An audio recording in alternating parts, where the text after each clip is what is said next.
الحمد لله نحمده ونستعينه ونستغفره ونؤمن به ونتوكل عليه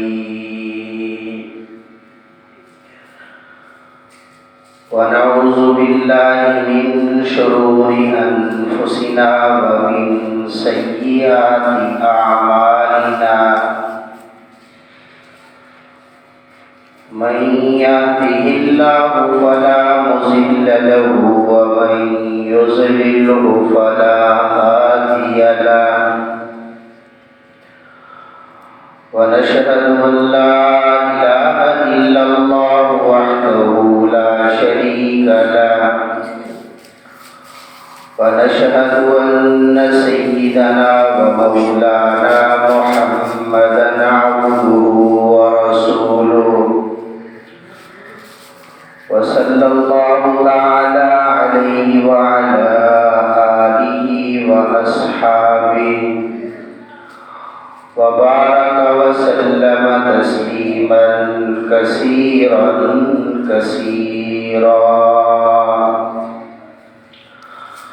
أما بعد فأعوذ بالله من الشيطان الرجيم بسم الله الرحمن الرحيم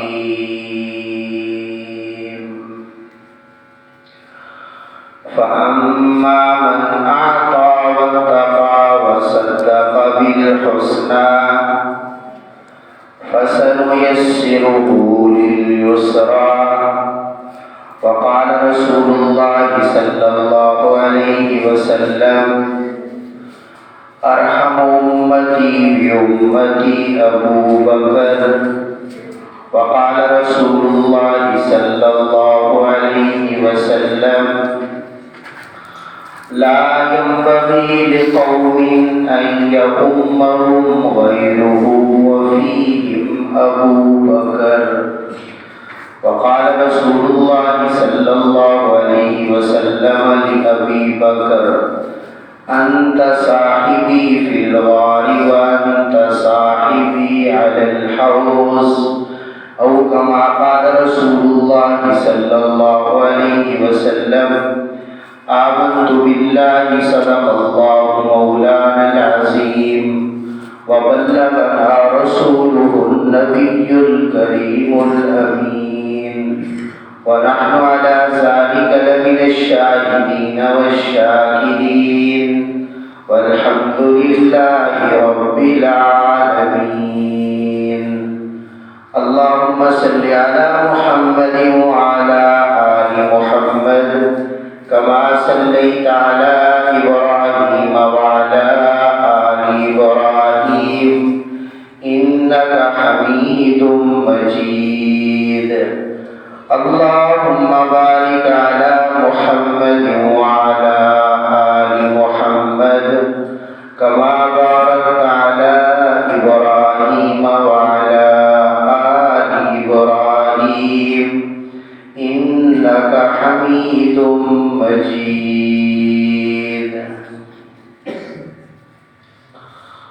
گرامی قدر واجب الاحترام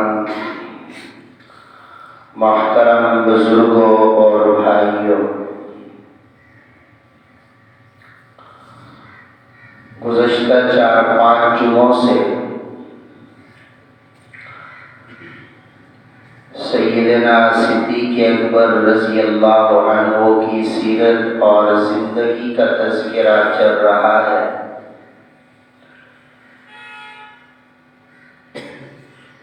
آج کی نشست میں اسی موضوع کو اختتام کی طرف پہنچا رہا ہوں، اور آج کی نشست میں یہ بات عرض کرنا چاہتا ہوں کہ جب سیدنا صدیق اکبر رضی اللہ عنہ حضور علیہ السلام کے بعد جانشین اور خلیفہ بن گئے، تو پھر سیدنا صدیق اکبر رضی اللہ عنہ نے خلیفہ بننے کے بعد کون کون سے کام کیے، کون کون سے کارنامے سر انجام دیے، ان میں سے چند آپ کے سامنے عرض کرنا چاہتا ہوں۔ اللہ پاک ہم سب کو صحابہ کرام کے نقش قدم پر چلنے کی توفیق عطا فرمائے۔ جب حضور نبی کریم صلی اللہ علیہ وسلم کا انتقال ہوا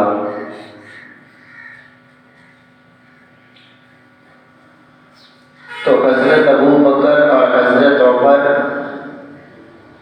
دونوں یہی چاہتے تھے کہ حضور کی تجہیز اور تدفین سے پہلے حضور کا جانشین اور خلیفہ مقرر کر دیا جائے۔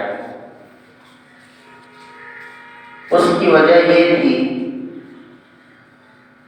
کہ اگر حضور علیہ السلام کو دفن کرنے سے پہلے خلیفہ مقرر نہ کیا جاتا تو بہت سارے اختلافات پیدا ہو جاتے، بہت سارے فسادات پیدا ہو جاتے۔ مثال کے طور پر کوئی کہتا حضور کو وہاں دفن کرنا ہے، کوئی کہتا نہیں وہاں دفن کرنا ہے، کوئی کہتا رسول اللہ کا جنازہ وہاں پڑھنا ہے، کوئی کہتا نہیں رسول اللہ کا جنازہ وہاں پڑھنا ہے۔ اگر حضور کا جانشین اور خلیفہ اور امیر مقرر نہ کیا جاتا تو بہت سارے اختلافات اور فسادات پیدا ہو جاتے۔ اس لیے حضرت ابو بکر و عمر چاہتے تھے کہ حضور علیہ السلام کو دفن کرنے سے پہلے حضور کا خلیفہ اور جانشین مقرر کر دیا جائے۔ چنانچہ اسی غرض کے لیے سقیفہ بنی ساعدہ ایک جگہ ہے،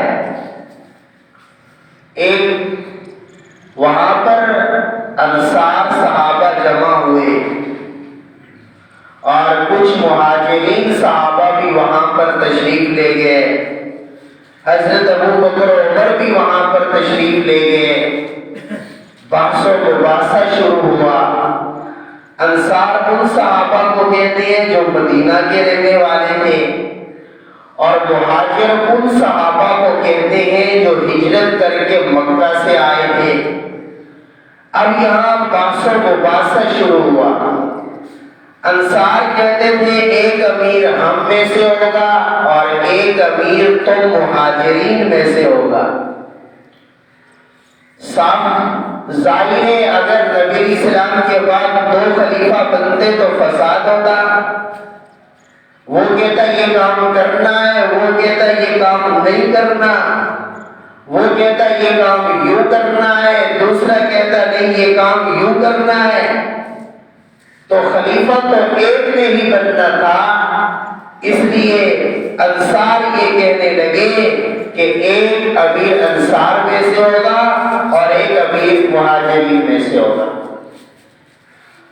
تو حضرت سیدنا صدیق اکبر اور فاروق اعظم نے ان کو حدیثیں پڑھ کر سنائی اور انصار کو سمجھایا کہ امیر بھی ایک ہوگا، خلیفہ بھی ایک ہوگا، اور وہ بھی قریشیوں میں سے ہوگا، اس لیے کہ حضور نے خود فرمایا تھا الائمۃ من قریش، امام قریش میں سے ہوگا۔ فرمایا جب تک قریش دین کے ساتھ لگے رہیں گے، اللہ کی نافرمانی نہیں کریں گے، فرمایا اس وقت تک امیر قریش میں سے ہوگا، امام قریش میں سے ہوگا، امیر اور امام مجھ محمد کے خاندان میں سے ہوگا۔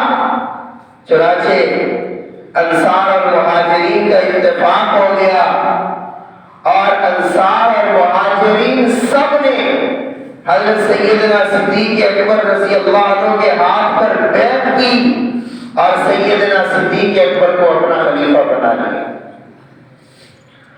سیدنا صدیق اکبر رضی اللہ عنہ جب خلیفہ بنے، حضور علیہ السلام کا انتقال ہو چکا۔ علماء فرماتے یہ ایسا مشکل وقت تھا، اس لیے کہ جب حضور کا انتقال ہوا تو فتنے نکل آئے۔ ادھر سے کچھ لوگوں نے نبوت کا دعویٰ کر دیا، اسود انسی نے نبوت کا دعویٰ کر دیا میں اللہ کا نبی ہوں، مسلمہ کذاب نے نبوت کا دعویٰ کر دیا میں اللہ کا نبی ہوں، ادھر سے ایک عورت نے نبوت کا دعویٰ کر دیا مجھے اللہ نے نبی بنا کر بھیجا ہے، کچھ لوگوں نے زکات کا انکار کر دیا، کچھ لوگ دین اسلام سے پھر گئے، مرتد ہو گئے، فتنے نمودار ہو گئے۔ علماء فرماتے ہیں یہ اتنا مشکل وقت تھا جب صدیق اکبر خلیفہ بنے کہ اگر اس وقت صدیق اکبر کے علاوہ کوئی اور خلیفہ ہوتا، یہاں تک کہ علماء نے لکھا اگر صدیق اکبر خلیفہ نہ ہوتے، کوئی فرشتہ بھی آسمان سے اتر کر آتا تو وہ بھی حالات پہ کنٹرول نہ کر سکتا جتنا صدیق اکبر نے کنٹرول کیا۔ اتنا مشکل وقت تھا، لیکن اس مشکل وقت میں جب حضور علیہ السلام کی قائم کی ہوئی ریاست خطرے میں پڑ چکی تھی اور حضور علیہ السلام کی اس ریاست کو خطرات لاحق ہو چکے تھے، اس وقت سیدنا صدیق اکبر خلیفہ بنے اور حضور علیہ السلام کی اس ریاست مدینہ کو استحکام بخشا اور خطرات سے باہر نکالا اور ترقی کی راہ پر گامزن کیا۔ فاروق اعظم رضی اللہ عنہ کے زمانے خلافت میں جو اسلامی فتوحات ہوئی ہے اور اسلام دور دور تک پھیلا ہے، اس کی وجہ سیدنا صدیق اکبر کی خلافت کا زمانہ ہے کہ صدیق اکبر نے فتنوں کا مقابلہ کر کے فتنوں کو ختم کر دیا تھا، ریاست مدینہ کو ترقی کی راہ پر ڈال دیا تھا۔ اب جب فاروق اعظم آئے ان کو ان فتنوں کا مقابلہ نہیں کرنا پڑا جن کا مقابلہ صدیق اکبر کو کرنا پڑا تھا۔ سیدنا صدیق اکبر خلیفہ بنے، سب سے پہلا کام جو صدیق اکبر نے کیا آج جو سب سے اہم کام تھا وہ رسول اللہ صلی اللہ علیہ وسلم کی تجہیز و تکفین کا تھا، رسول اللہ صلی اللہ علیہ وسلم کے دفن کرنے کا تھا۔ صدیق اکبر نے اس کام کو بڑے اچھے انداز سے سر انجام دیا، رسول اللہ صلی اللہ علیہ وسلم کی کفن دفن کا انتظام کروایا، رسول اللہ صلی اللہ علیہ وسلم کے جنازے کا انتظام کروایا، لیکن حضور علیہ السلام کا جنازہ اس طرح نہیں ہوا جس طرح ہمارے جنازے ہوتے ہیں، نہیں، حضور علیہ السلام کی لاش مبارک حضور علیہ السلام کے اس روزہ میں جہاں اللہ کے نبی آرام فرمائے یہیں پر رکھ دی گئی، یہی حضور کا انتقال ہوا تھا۔ اور اس بات میں بھی اختلاف ہوا کہ حضور کو کہاں دفن کیا جائے، تو سیدنا صدیق اکبر نے حدیث سنائی، میرے نبی نے فرمایا تھا کہ نبی دفن وہی ہوتا ہے جہاں پر اس کا انتقال ہوتا ہے۔ حضور کا انتقال حجرہ عائشہ میں ہوا، اس لیے حضور دفن بھی حجرہ عائشہ میں کیے گئے۔ حضور کا جنازہ اس طرح نہیں ہوا جس طرح ہمارا ہوتا ہے، اللہ کے نبی علیہ السلام کی لاش مبارک رکھ دی گئی. 10 صحابہ آتے تھے گجرا میں، اور 10 صحابہ آ کر حضور علیہ السلام کی میت پر درود شریف بھی پڑھتے تھے اور دعا بھی پڑھتے ہوئے آتے تھے، اور پھر باہر چلے جاتے تھے. پھر 10 اور آتے تھے، وہ ہو کر باہر چلے جاتے تھے. پھر 10 اور صحابہ آتے تھے، وہ ہو کر باہر چلے جاتے تھے. اس لیے کہ صدیق اکبر نے فرمایا رسول اللہ خود امام ہے، رسول اللہ کے جنازے کا کوئی امام نہیں بن سکتا. اس لیے 10 صحابہ آتے تھے، رسول اللہ پر درود و سلام پڑھتے تھے اور باہر چلے جاتے تھے. اور اس کے بعد حضور علیہ السلام کو وہیں پر دفن کیا گیا جہاں حضور کا انتقال ہوا. جو روضہ رسول ہے یہ نبی علیہ السلام کی بیوی سیدہ عائشہ کا حجرہ اور گھر تھا. حضور کا یہی انتقال ہوا، حضور کو یہیں پر دفن کیا گیا. اور یہ کوئی معمولی جگہ نہیں، یہ روضہ رسول کی جگہ، یہ 53 ذراع ہے. یہ ذراع ہوتا ہے ایک بازو کے برابر، اس کو ذراع کہتے ہیں عربی میں. روضہ رسول اللہ کی جگہ 53 ذراع ہے، اور یہ 53 ذراع جو روضہ رسول اللہ کی جگہ ہے یہ کوئی عام جگہ نہیں. میرے نبی نے فرمایا ما بین بیتی و منبری روضۃ من ریاض الجنہ، میرے روضے کی یہ جگہ جنت کا ٹکڑا ہے. اور فتح الباری میں حافظ ابن حجر اسقلانی نے لکھا، فرمایا یہ کس طرح جنت کا ٹکڑا ہے. جنت کا ٹکڑا ہونے کا یہ مطلب نہیں کہ جنت میں سکون ہوگا، یہاں بھی سکون ہے، وہاں امن ہوگا، یہاں بھی امن ہے. فرمایا امن تو ہے، سکون تو ہے، راحت تو ہے، لیکن حضور کے روضے کے جنت ہونے کا مطلب یہ ہے حضور کے روضے کی یہ جگہ حقیقت میں جنت کا ٹکڑا ہے.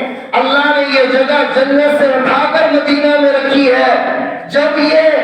جب قیامت قائم ہوگی پھر اللہ اسی جگہ کو اٹھا کر دوبارہ جنت میں رکھ دیں گے. رسول اللہ کا یہ روضہ، رسول اللہ کے قبر اللہ کی جگہ، یہ حقیقت میں جنت کا ٹکڑا ہے. اللہ نے جنت سے اٹھا کر مدینہ میں رکھا ہے. اس لیے حضور آج بھی جنت میں ہے. اللہ نے حضور کو جنت میں رکھا ہے. حضور کے ساتھ ابو بکر و عمر بھی جنت میں. صدیق اکبر خلیفہ بنے، سب سے پہلا کام یہ کیا کہ رسول اللہ کے کفن اور دفن کا انتظام کیا. اور دوسرا بڑا کام، جب رسول اللہ صلی اللہ علیہ وسلم کا انتقال ہوا صحابہ پر غم کی کیفیت تاری ہے، صحابہ پریشان ہیں. ایک صحابی حضور کے حضرت عبداللہ بن زید بن عبد ربی اپنی بکریاں چرا رہے تھے. وہاں ان کو پتا چلا رسول اللہ صلی اللہ علیہ وسلم کا انتقال ہو گیا. صحابہ کو رسول اللہ سے کتنی محبت تھی، اپنے دونوں ہاتھ اپنی آنکھوں پر رکھے اور کہا اللہ یہ آنکھیں تو مصطفیٰ کے دیدار کے لیے تھی، جب دنیا میں حضور نہیں رہے تو مجھے ان آنکھوں کی ضرورت نہیں. حدیث میں آتا ہے ہاتھ اٹھائے تو آنکھوں سے نابینا ہو چکے. حضرت عمر نے تلوار نکال لی، فرمایا خبردار کسی نے کہا حضور کا انتقال ہو گیا تو عمر اس کی گردن اڑا دے گا. حضور کا انتقال نہیں ہوا، حضور اللہ سے ملاقات کرنے کے لیے گئے، واپس آ جائیں گے. اتنے میں صدیق اکبر کو پتا چلا رسول اللہ کا انتقال ہو گیا. سیدنا صدیق اکبر کی 2 بیویاں تھیں، ایک مدینہ میں رہتی تھی، ایک مدینہ سے تھوڑا باہر رہتی تھی. انتقال والے دن صبح اللہ کے نبی کی طبیعت میں افاقہ تھا. سیدنا صدیق اکبر نے اجازت مانگی، یا رسول اللہ صلی اللہ علیہ وسلم اگر مجھے اجازت ہو تو میں دوسری بیوی کے ہاں چلا جاؤں. حضور نے فرمایا ابو بکر میری طبیعت ٹھیک ہے تم چلے جاؤ ہو کر آ جانا۔ صدیق اکبر وہاں گئے ہوئے تھے، پیچھے سے اللہ کے نبی کا انتقال ہو گیا۔ صدیق اکبر کو پتہ چلا، دوڑتے ہوئے آئے، اپنی بیٹی سیدہ عائشہ کے گھر میں آئے جو حضور کی بیوی ہیں، جن کے گھر میں حضور کا انتقال ہوا۔ اور حضرت عائشہ بڑے فخر سے کہا کرتی تھی جب رسول اللہ کا انتقال ہوا گھر بھی میرا تھا، جب رسول اللہ کا انتقال ہوا باری بھی میری تھی، جب رسول اللہ کا انتقال ہوا گود بھی میری تھی، رسول اللہ کا سر میری گود میں تھا، رسول اللہ کی روح نکل گئی۔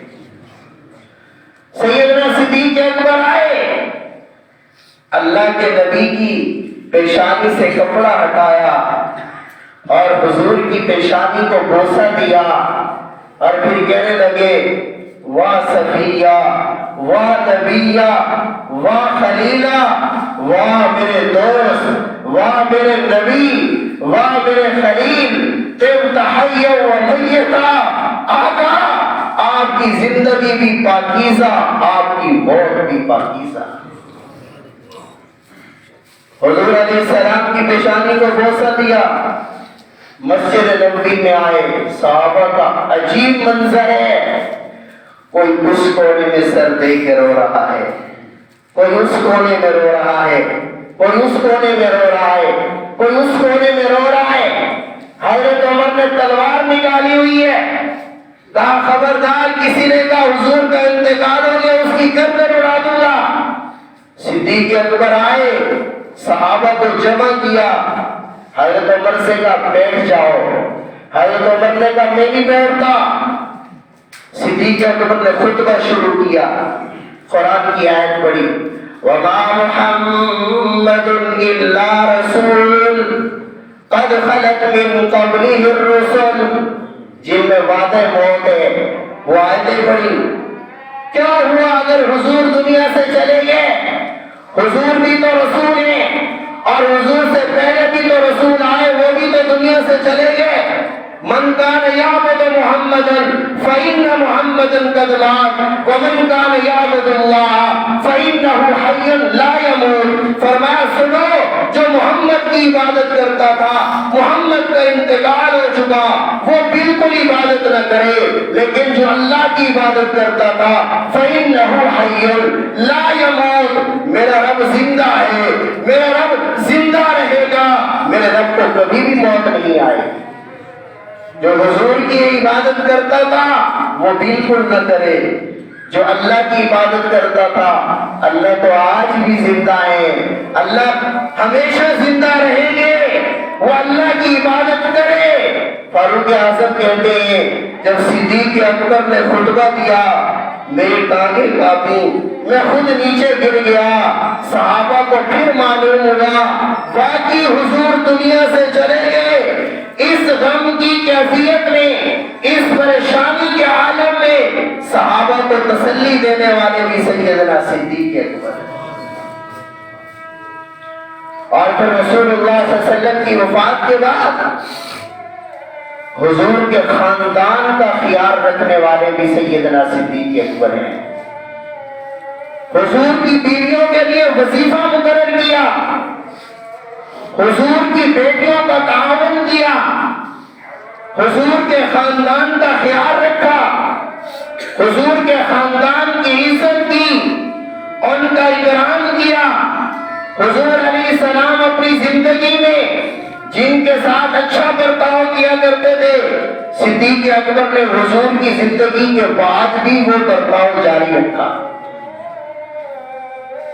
اگر والدین فوت ہو جائیں اولاد کے لیے ایک حکم یہ بھی ہے کہ جو والدین کے دوست ہوں، والدین کے ساتھی ہوں، اولاد کا حق ہے کہ وہ والدین کے دوستوں کا خیال رکھے۔